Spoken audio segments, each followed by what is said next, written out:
Bonjour à toutes et à tous. Grand merci à vous de nous retrouver sur notre tribune Révolution 2.0. Je suis Kemet Hadji. Bienvenue bien évidemment dans cette tribune-là qui permet de vous donner des clés pour comprendre un tout petit peu le choc des tectoniques à l'échelle planétaire. Bien évidemment, nous parlons là de géopolitique et de toutes ses implications. L'actualité cette semaine est fortement chargée pour cause, vous allez comprendre. Regardez. Accélérer la chute du régime de Bachar al-Assad et la fin des massacres en Syrie, c'est l'objectif des États-Unis, selon la chef de la diplomatie américaine. Hillary Clinton s'est entretenue ce samedi avec son homologue turc avant une rencontre avec le Premier ministre. Les deux pays n'écartent pas l'idée d'imposer des zones d'exclusion aérienne au-dessus du territoire syrien, selon Clinton. Les États-Unis, a-t-elle ajouté, continuent de fournir à l'opposition des équipements de communication ainsi que d'autres formes d'aide non létale et un soutien financier direct. Nos services secrets, notre armée ont des responsabilités très importantes et des rôles à jouer. Nous allons donc mettre en place un groupe de travail pour faire exactement cela.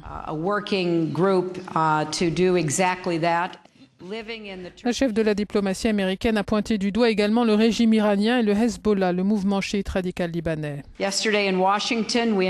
Hier, nous avons annoncé à Washington des sanctions destinées à exposer et à casser les liens entre l'Iran, le Hezbollah et la Syrie qui prolongent la vie du régime Assad.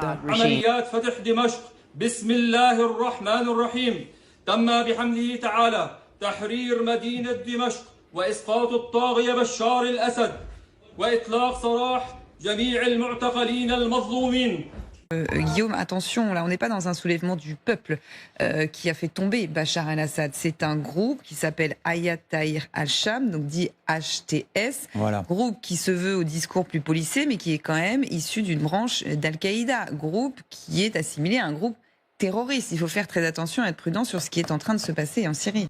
Vous avez certainement déjà entendu parler de la chute de Bachar el-Assad. Il y a d'un côté ceux qui se réjouissent, d'autant que cela fait plus de 12 années que les États-Unis et leurs alliés européens sont vent debout pour créer toutes les conditions afin que chute Bachar el-Assad, qui, soit dit en passant, a succédé à son père à la tête de l'État syrien. On a vu d'ailleurs, on se souvient, si j'ose dire, des mots acerbes finalement d'un certain François Hollande en France même, qui envisageait finalement que l'on utilise tous les moyens, y compris les plus draconiens, afin de faire partir Bachar al-Assad de gré ou de force. Désormais, ces choses faites, ce dont nous allons parler ici, c'est justement, au-delà de la chute de Bachar el-Assad, au-delà du narratif, au-delà de ce qui s'apparente, disons-le tout net, à une victoire, du monde, néolibéral. Comment, peut-on comprendre encore une fois que des États qui se disent finalement chantres dans la lutte contre le terrorisme peuvent admettre que ce soit des groupes radicaux, islamistes, terroristes notamment, qui aient occasionné finalement la chute de Bachar el-Assad. Qu'on l'aime ou non, dans une région déjà fortement déstabilisée, avec la guerre que mène Israël dans la bande de Gaza, qui, à l'heure où nous parlons, a fait déjà plus de 44 000 morts, dont la moitié sont des femmes et des enfants, sans compter les plus de 4 000 morts sur le territoire libanais. Lorsque l'on pense également à cette région-là qui est assez fragile, d'autant qu'il y a aussi finalement l'Irak qui n'est pas un pays tout à fait stable, et pour cause, les Américains et leurs alliés, encore une fois, ont décidé à un moment donné qu'un certain Saddam Hussein cacherait des armes de destruction massive. On a entendu tour à tour Colin Powell, Dick Cheney, Condoleezza Rice et les autres de l'administration Bush nous dire, et tout cela amplifié par les mêmes masses médias qui, à longueur de journée, eh bien, nous font comprendre qu'ils travaillent sous le socle de l'éthique et de la déontologie, eh bien, reprendre à leur compte ce narratif américain pour que, après la déstabilisation de l'Irak, l'on se rende compte, eh bien, qu'il n'y avait absolument pas d'armes de destruction massive. Ce modus operandi a été, répété plus d'une fois. On a retrouvé la même stratégie outre la Syrie, l'Irak, le Liban, la bande de Gaza. On a retrouvé la même stratégie, eh bien, du côté de la Libye, d'un certain Muammar el-Kadhafi. La même stratégie a été retrouvée en Côte d'Ivoire pour la déstabilisation du régime de Laurent Gbagbo. La même stratégie a été appliquée en Yougoslavie pour ceux qui ont encore de la mémoire. Bref, on a entendu tout cela. Je m'en vais d'ailleurs vous lire un article qui parle bien de la situation. Pour ceux qui ne savent pas encore, eh bien, comment ça fonctionne du côté de la Syrie. Alors, on nous dit ici, c'est un article de la RTBF, on nous dit qu'ici, à peine 10 jours, la surprise générale, eh bien, les rebelles emmenés, tenez-vous bien, les mots ont leur sens, la surprise générale, donc les rebelles emmenés par les islamistes radicaux de Hayat Tahrir al-Sham, en abréviation HTS, ce sont plutôt des initiales, se sont emparés des principales villes de Syrie et ont fait chuter le président Bachar el-Assad. Ce qui est intéressant dans cet article, je ne vais pas tout vous lire, d'autant qu'on n'aura pas assez de temps pour ça, mais je m'en vais quand même vous lire, un passage où un journaliste français que vous connaissez probablement bien, on va en reparler, eh bien, parlait justement de ces rebelles syriens. Alors, ce journaliste, c'est Wassim Nasr. Il avait d'ailleurs, en 2023, rencontré le chef de HTS, le bien nommé Abu Muhammad al-Joulani, dans la province d'Idlib. Et lui, ce que Wassim Nasr disait à cette époque-là, il disait de ce chef rebelle et de ce groupe islamiste, lui et son groupe ne sont plus engagés dans le djihad international. Ils considèrent que cela n'apporte que destruction et échec. Voilà, c'est ce qu'expliquait d'ailleurs Wassim Nasr. Et il poursuit en disant, les filles vont à l'école, les femmes conduisent, on voit des gens fumer dans les rues. Bien sûr, ils sont loin d'épouser les valeurs démocratiques ou celles d'une société libérale, mais c'est un virage important. On referme les guillemets. Donc, tels sont eh bien, les mots de Wassim Nasr. Donc, c'est le tableau qu'il dressait finalement de ce groupe qui, rappelons-le, ça a été dit dans l'article, est un groupe radical, islamiste, finalement terroriste, qui, à un moment donné de son parcours, a fait partie de Al-Qaïda, donc du groupe Al-Qaïda, avant justement de créer une sorte de tentacule qu'on a appelé le Front Al-Nosra, qui d'ailleurs a combattu aussi bien du côté irakien que du côté de la Syrie même. Voilà donc le décor, il est planté. Aujourd'hui, on se rend compte que ceux qui passent le plus clair de leur temps à donner des leçons à l'échelle de la planète et qui disent tantôt défendre eh bien, la démocratie et lutter contre le terrorisme et les radicaux de toute espèce, se réjouissent finalement que Bachar el-Assad soit tombé. La conséquence de tout cela, c'est qu'on va retrouver finalement un pays qui, eh bien, d'une façon ou d'une autre, va vivre au rythme, si j'ose dire, de l'Irak, mais aussi un pays où les populations vont devoir comment dire, immigrés hein, en masse. Et là encore, cette énième immigration va finalement être du pain béni pour un certain nombre de partis politiques qui n'ont pour ce seul fonds de commerce que malheureusement l'immigration et qui savent se taire lorsque leurs États même eh bien, créent toutes les conditions pour déstabiliser les États et les institutions à l'échelle de la planète. Alors, pourquoi justement nous parlons aujourd'hui de cette actualité sur la Syrie et comment peut-on la lier à ce qui se passe en Afrique? Je vous ai dit d'entrée de jeu, on a des rôles qui sont assez précis. Dans un premier temps, le président en exercice aux États-Unis d'Amérique, Joe Biden, lui, est en visite officielle en Angola. On sait que d'un point de vue géostratégique, qui contrôle l'Angola peut à la fois contrôler eh bien, la République démocratique du Congo, donc l'Afrique centrale hein, de façon générale, mais également l'Afrique de l'Est. Hein, d'autant que l'Angola est quand même, si je ne me trompe, le 3e ou 4e producteur de pétrole sur le continent africain.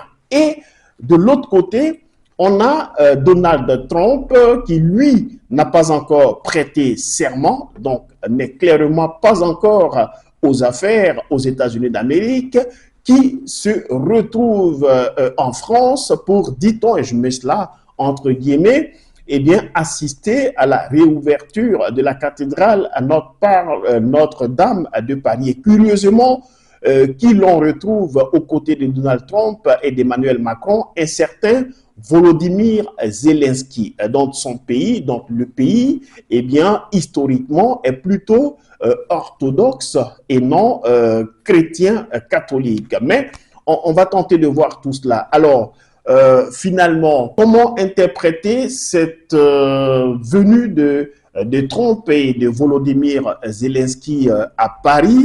De quoi Trump, Zelensky et Macron ont parlé en off, c'est-à-dire derrière les caméras, qui sont ceux et celles qui étaient présents pour égrener un certain nombre de sujets, car souvenons-nous de cette phrase plutôt subliminale hein, d'Emmanuel Macron, la bête de l'événement est là. Qu'est-ce que c'est que cet événement? Quelle est cette bête? Pourquoi est-elle là? Il faut tenter de lire entre les lignes. Et puis, il y a la Turquie. Peut-on réellement faire confiance à la Turquie de Recep Tayyip Erdogan, qui, tout en étant allié de la Russie, est aussi membre de l'OTAN, fournit un armement militaire à l'Ukraine pour combattre celui, dans une certaine mesure, est son allié, et puis la même Turquie de Recep Tayyip Erdogan qui est membre donc de l'OTAN, plutôt proche du bloc de l'Occident collectif, et qui en même temps hausse le ton lorsque Israël mène ses offensives guerrières à Gaza et au Liban. Bref, le même Erdogan qui tantôt bombarde le Kurdistan irakien et puis tantôt aussi mène des offensives sur le territoire syrien. Erdogan, on le sait, qui n'a jamais été en odeur de sainteté avec le régime de Bachar el-Assad, et finalement on a un peu le sentiment là encore que cette chute d'Assad fait plutôt le bonheur eh bien, d'Erdogan. Et que dire de la région elle-même? Est-ce que cette région a des leaders? On a un peu le sentiment, lorsqu'on observe le monde arabe de façon générale, on a le sentiment qu'on se retrouve aussi, hein, finalement, quelque part dans cette psychologie à l'africaine où eh bien, les uns et les autres sont ensemble sans vraiment être ensemble. Quel a été le rôle hein, de l'Arabie Saoudite, des Émirats Arabes Unis, de l'Iran, etc., qui sont quand même des blocs qui avaient fini par réintégrer Bachar el-Assad au sein du monde arabe, comment expliquer que ceci soit présent et que malgré tout, Assad tombe. Et maintenant, quels sont les liens à établir avec le continent africain? Pourquoi l'Afrique doit faire attention? Juste avant d'en reparler, regardez. Ce qui est notre destin commun à nous, Européens, c'est la Méditerranée et l'Afrique, où notre destin se joue. Et donc nous avons en permanence essayé, nous Français, d'entraîner les Européens dans cette prise de conscience de la nécessité d'agir collectivement en Afrique et en Méditerranée. Et je suis absolument désolé de voir l'échec de nos engagements au Sahel. Et je pense que de toute façon, nous aurons à nous reposer la question.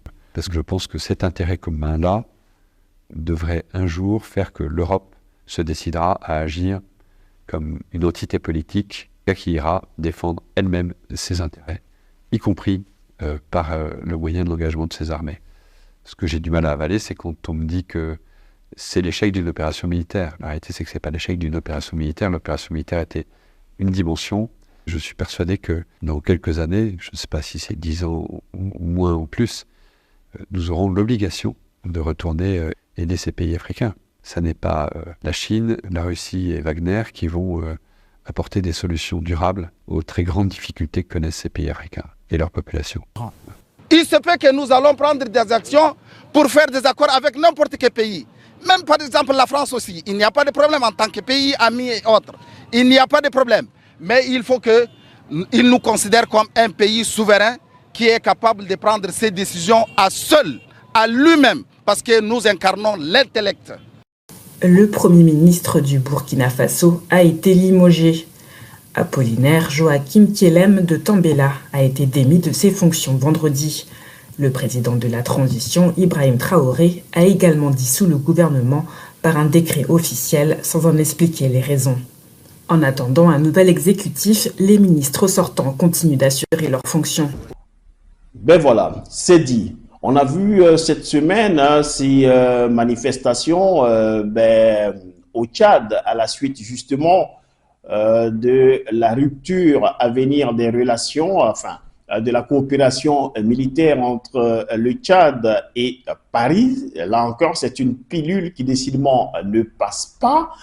Et puis, vous avez aussi vu finalement la volonté de la France au travers de cet homme dont on a écouté les propos qui d'ailleurs font froid dans le dos, qui ne font aucun doute sur les intentions de ce qu'on appelle l'Occident collectif, qui est plutôt ce monde néolibéral qui est prêt à tout pour justement maintenir le monde dans cet ordre-là, ce qui permet entre autres à la fois d'être les maîtres des horloges, de pouvoir exploiter à tout va les ressources naturelles, quitte à ce que il y ait une majorité de pauvres et de misérables sur la planète et une infime minorité qui vivent finalement l'Eldorado sur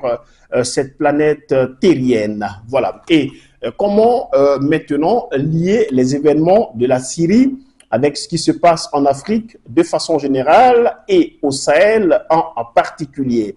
On a vu que depuis maintenant quelques années, ce sont des pays tels que le Mali, le Niger et le Burkina Faso. À cela, il faut ajouter désormais le Tchad qui finalement ont opéré un virage à 180 degrés, une véritable révolution qui, selon la volonté à la fois des peuples et de leurs dirigeants, voudrait désormais non plus être des marionnettes de la France, mais se prendre en charge et vivre pleinement des ressources dont regorgent leurs États. Et là, la question qu'on se pose, quand on pense qu'il aura fallu plus de 12 ans aux Américains et à leurs alliés pour arriver d'une façon ou d'une autre. C'est vrai que, j'ouvre là la parenthèse, on parle de ces islamistes radicaux qui auront fait chuter le régime d'Assad, mais bien malin qui pourra nous dire si ceux-ci n'ont pas bénéficié, là aussi d'une façon ou d'une autre, du soutien à quelque niveau que ce soit, eh bien, de certaines grandes puissances qui, je l'ai dit d'entrée de jeu, eh bien, depuis fort longtemps, voulaient justement la chute de Bachar el-Assad. Et là, pour ce qui concerne le Sahel, on est un tout petit peu dans la même configuration. Et c'est pour ça d'ailleurs qu'il faut faire extrêmement attention parce que au final, gagner des batailles ne signifie pas gagner la guerre. Le rôle de la Turquie interroge, et là, la question qu'on peut se poser en ce qui concerne la sous-région africaine, c'est peut-on ou doit-on faire confiance à des chefs d'État tels que Faure Gnassingbé du Togo, qui semble être plus ou moins en odeur de sainteté avec les États du Sahel, et puis finalement ceux que les États du Sahel désignent comme leurs ennemis, voire adversaires officiels dans la région, sont-ils les plus dangereux, ou alors ceux qui sont les plus dangereux sont-ils ceux qu'ils ne soupçonnent absolument pas? On l'a vu qu'au final, certainement que Bachar el-Assad lui-même, à un moment donné, a dû faire confiance, outre à Recep Tayyip Erdogan, aux autres dirigeants finalement de la région, avant de se rendre à l'évidence. Mais là, il était trop tard parce que lorsque ces islamistes radicaux ont mené leur offensive sur Damas, eh bien, personne, absolument personne n'a bougé le petit doigt. Alors là, il y a vraiment de quoi se méfier.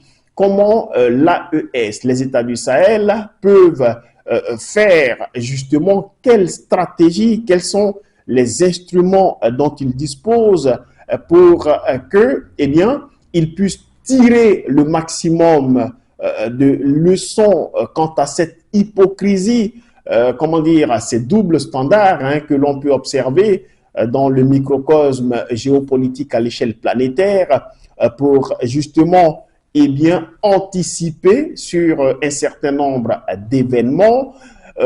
Comment finalement ces États-là pourront, encore une fois, à quel niveau peuvent-ils faire confiance? Et là encore, je vais peut-être décevoir les inconditionnels, mais jusqu'à quel niveau les États du Sahel, sinon globalement les États africains, peuvent même faire confiance à la Russie, à la Chine, tout comme aujourd'hui ils se méfient du bloc occidentalo-otanien, car au final, expliquer simplement que si Bachar el-Assad est tombé aussi facilement, eh bien, c'est parce que la Russie n'aurait plus ni les moyens ni le temps pour faire face à une énième intervention en vue eh bien, de sauver Bachar el-Assad, parce que la Russie serait simplement occupée en Ukraine. Alors, quid de, comment dire, de la Chine et quelle a été la position globalement